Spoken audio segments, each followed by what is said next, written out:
11 এবং 12 অক্টোবর যে ইগল সাধনা হলো, সেই ইগল সাধনাতে আমিও যোগদান করেছিলাম।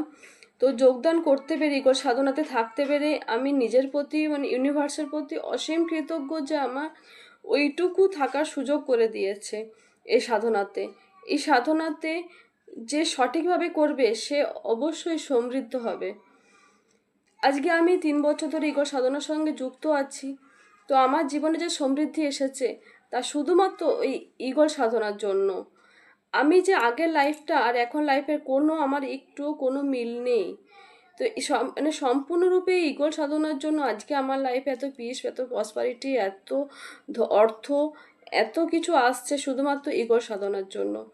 আর যখন আমি কোন কর্ম করি, এটা যখন মনে হচ্ছে যে ইউনিভার্সের জন্য কর্ম করছি, অন্য কোনো কিছুর জন্য না, ইউনিভার্সে যখন কর্ম করছি, যখন এটা নিজের ভেতর থেকে আসে, তখন মনে হয়, তখন আর অহংকার বলে কিছু থাকে না। যখন আমি কর্ম করি তখন আমাদের প্রচুর অহংকার চলে আসে।